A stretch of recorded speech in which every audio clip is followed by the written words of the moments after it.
here at Disney World, imaginary and real, and they all receive a great deal of care and attention, which would please a man who we met recently.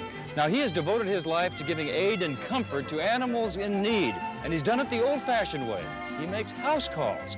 Now, some people call him a super vet.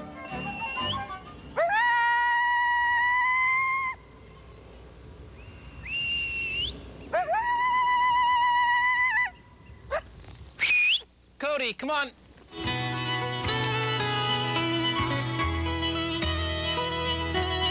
Ray Deiter is a veterinarian, but not your typical vet in any sense of the word. Cody. Just the fact that he goes horseback riding with a wild coyote on a horse whose life he saved sets Ray apart easily enough. But the true qualities that distinguish Ray Deiter are his compassion and understanding of animals.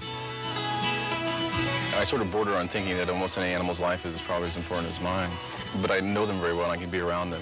I can, like the animals that I have here, some of them are very wild, but I can still maneuver around them, and I have a relationship with them, so I like that a lot. Okay, Dee, come on. Let's go. Okay, Ray, this is Dee. Ray and his partner, Dr. Pamela Bouchard, operate 2 animal hospitals in Marin County, one in Sausalito and the other at their home in Bolinas along the Northern California coast.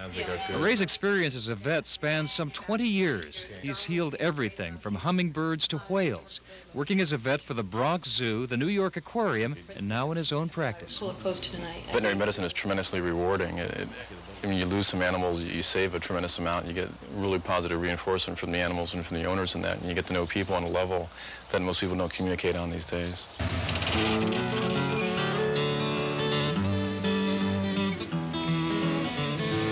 Ray left New York 9 years ago when he felt he could no longer work on zoo animals in captivity.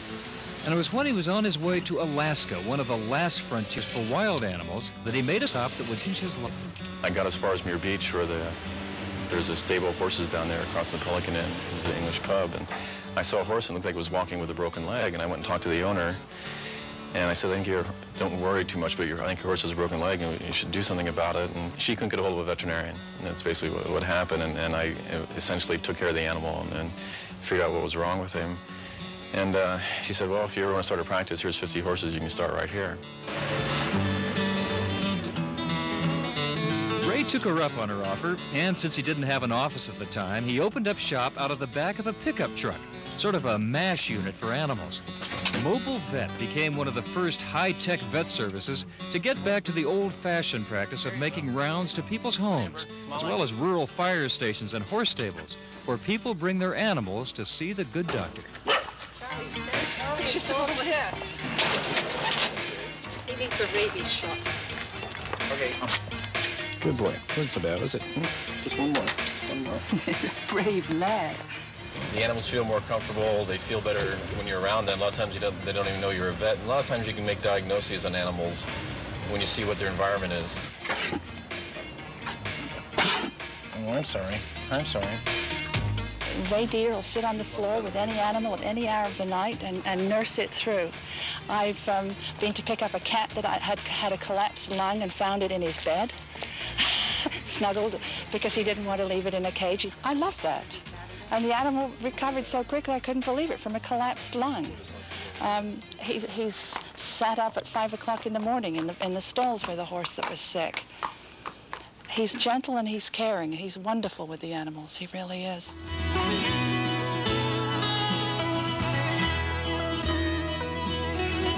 About 40 miles north of San Francisco is Ray's home and country clinic in Bolinas. It's here that all types of creatures come to convalesce, adding to his own menagerie of 3 dogs, 6 cats, 2 horses that he saved from a certain fate, I heard. assorted deer, and 1 ornery critter who'll hopefully just be a temporary visitor. I know. About 6 weeks ago, a woman by the name of Cypress Singing Heart came about midnight and said that she had a bobcat in her car. I said, oh, how'd you do that? And then she looked at me real seriously and says, I need to get it out. It's really scaring me. And she apparently ran over it up in Lima and thought it was dead, collected the animal for what she said was a beautiful coat. And when she was driving into Bolinas, the animal woke up and started growling at her. And she knew that I dealt with wild animals, and so she came up about midnight. So I removed him from the car, took some x-rays, and he had 8 fractures of his pelvis. And we did a surgery the next day. It took 7.5 hours. During the surgery that saved the bobcat's life, Ray installed numerous needles, pins, and screws to hold the cat's bones together. He also spent over $3,000 of his own money with the hope of rehabilitating the animal and returning him to the wild. But there's another animal on Ray's ranch, and even though he's wild, he's a lot more friendly. A coyote named Cody, who's Ray's howling buddy.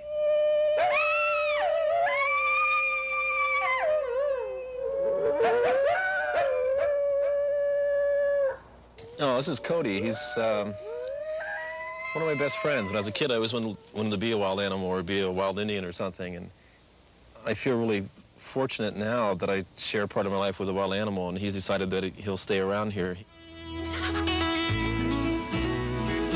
Cody adopted Ray after Cody got in trouble with the State Park Service. He didn't fear campers and harassed their dogs, and it was determined that he was just too big of a threat. So now he calls this place home, and he and Ray have an understanding, one built on trust. That same love and trust that Ray shares with all animals, wild and domestic, big and small. The more I'm around animals, the more I deal with them. Those things do happen, and they keep happening all the time. I mean, I just understand animals just very well.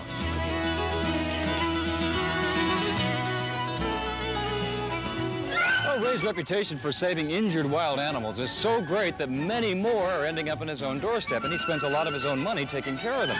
Well, to help support his efforts, a non-profit foundation called Coast Watch is being formed so he can continue saving more lives. What do you guys think? Good idea?